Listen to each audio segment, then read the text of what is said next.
Northfield medical reporter Amy Marsalis is here with that story, an important story, especially for a newborn. Yeah, well, you guys know it's tough for all of us to get to the dentist for any major dental work. Imagine a 2-year-old. Well, baby bottle tooth decay requires a lot more than sitting down to get a cavity filled. Repairing the damage typically requires putting the child to sleep in an outpatient setting, a very traumatic situation for a little one, and a very expensive proposition for the parents. 3-year-old Malcolm Messer can smile today, but a year ago he wasn't showing his teeth much.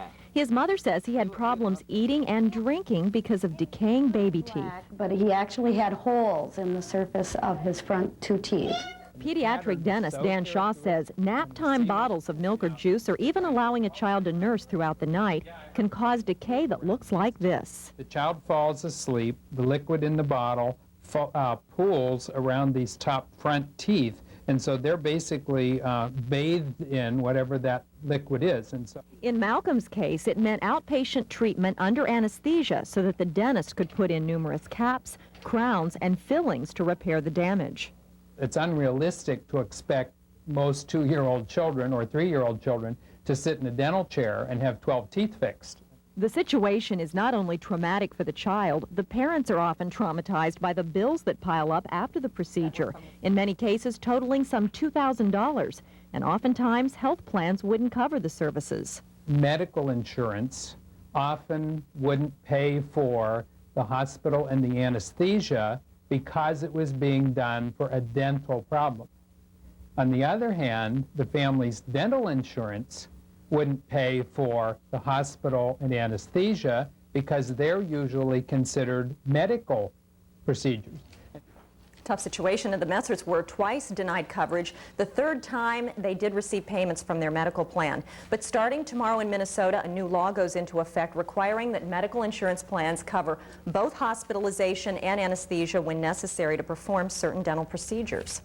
Well, another story about healthcare in Minnesota that will affect many of you out there, including 3M, Dayton Hudson, Medtronic, and General Mills employees. There's a coalition of 23 of the state's largest employers. They're known as the Business Healthcare Action Group, and that group is working on a plan that would allow employees to buy their care directly from the doctors. Now, under the plan, employers would give their workers, retirees, and their dependents vouchers to spend at the doctor of their choice. The coalition hopes to have the first part of that plan in place by early 1997.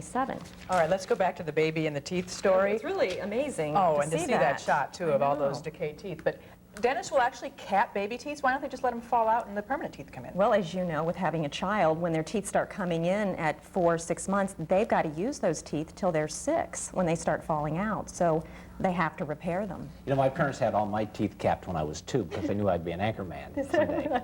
Oh. And then they had to cap them again? Big joke. Yeah, right. Just stupid. 32. Always joking. Yeah. 32. Thanks, Amy.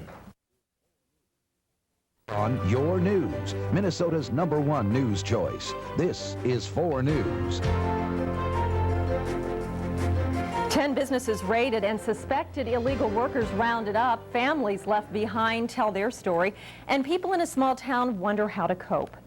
Good evening, I'm Amy Marsalis. Scott is off tonight. The arrest of more than 100 suspected illegal immigrants leads your news tonight. They work for businesses in Lakeville, Farmington, and Minneapolis, supposedly with false paperwork. Some have been deported, others await hearings. Raylan's story spent the day in one of the communities hardest hit. Northfield. 43 of the workers called this small town home. They came and went to work thinking they were safe.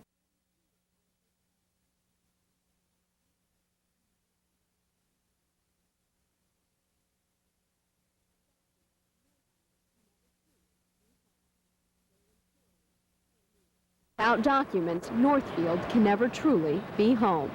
Raylan Story, 4 News.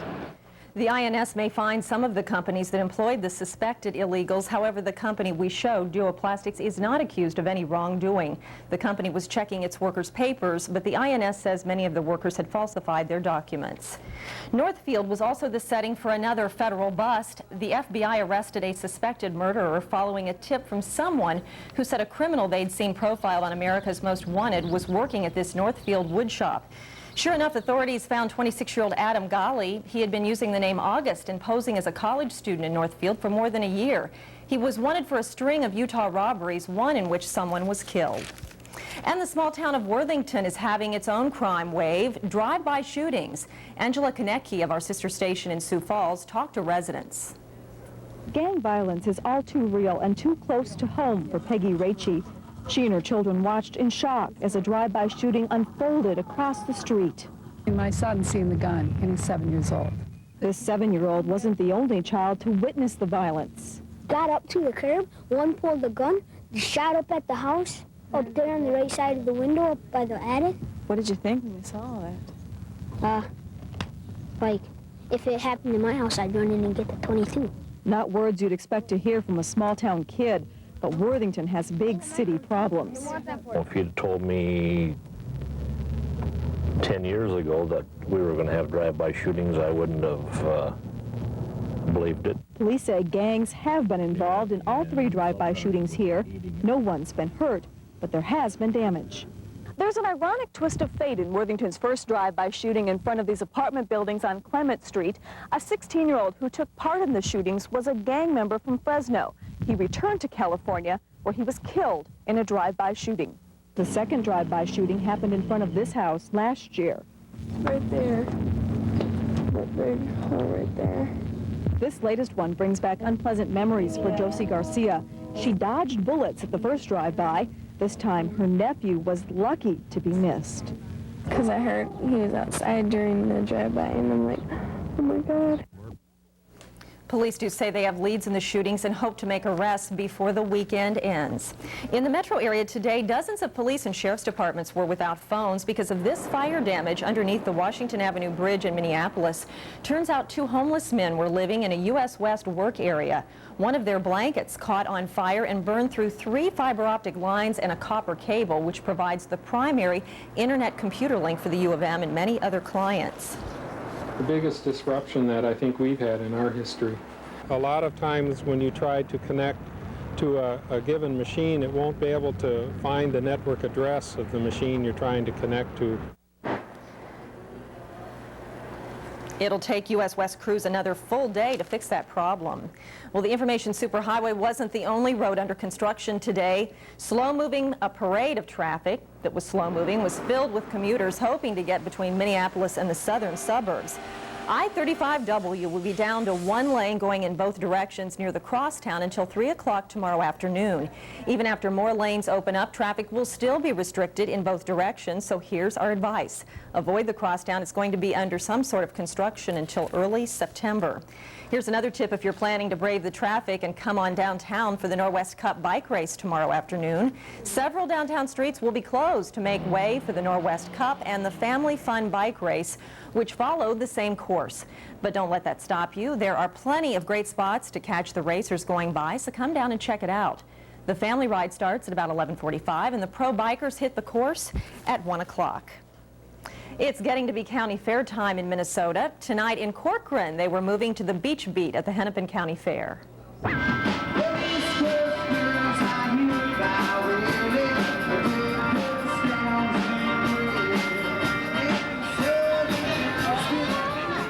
And plenty of stuff to ride on, like camels. There were helicopter rides and monster truck rides, and well, there wasn't really a ride, which we were going to show you, but I guess we're not going to. Tractors.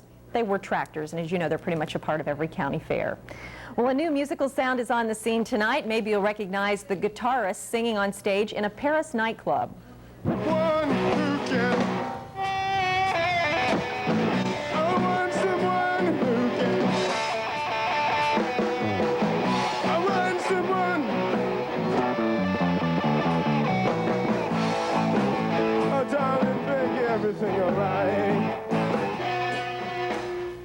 I don't think he was singing it in French, though. Anyway, the bad boy of tennis, John McEnroe, wants to be the bad boy of rock and roll. He says he is absolutely serious, really, about starting a new career in music. He says he can play guitar much better now than when he had to keep his hands callus-free for tennis. Guess we'll see. Well, fans of the I-Team, stay tuned. A follow-up on an expose that made headlines 10 years ago. Has anything changed? And later on, the return of the weekend gardener. Recognize this guy? That's coming up on News Scraps.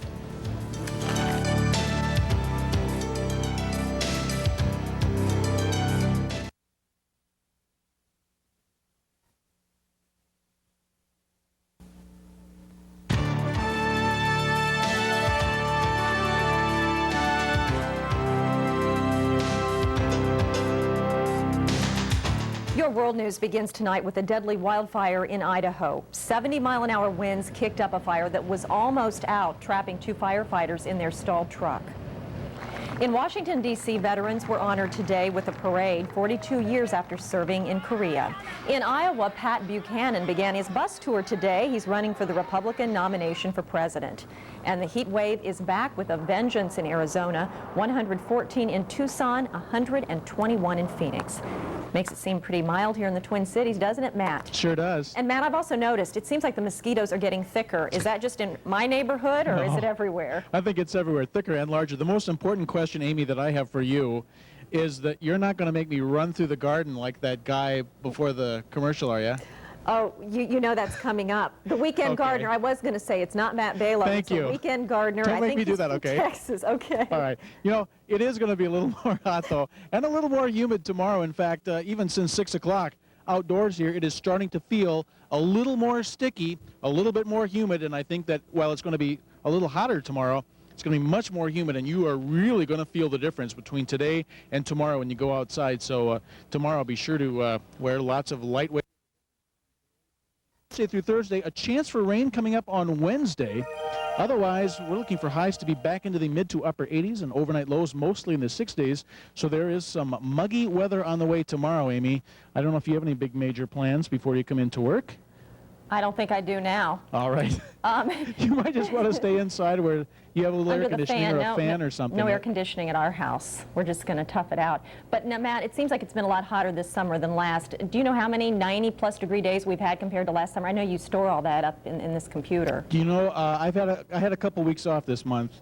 But I so do you've lost track. But I do know that we've had about 16 or 17. I'll look it up and let you know for sure tomorrow. We've had about 16 or 17, and that's more 90-plus degree days than we've had in the past 6 years combined. Oh, wow. One of the contributing factors may be the fact that the El Nino, which we've had for 4 or 5 years, died earlier this spring. And so we thought we would have more of a return to a normal summer here in the upper Midwest, and that would be normal severe weather as well. And so far, we have been getting some hot, humid weather. And with the State Fair coming up, who knows what's ahead of us? That's We're getting 90s now. Could it be in the 100s by then? Or it could be in the 50s. You know, who knows? Yeah, it's summer in Minnesota, as we say all the time. All right, thanks, Matt. Okay.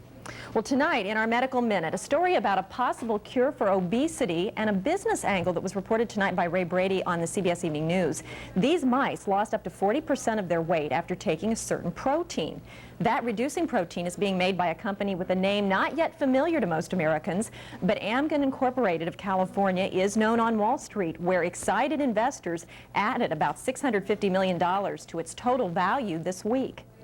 All we know at this point is what happens in a mouse. We haven't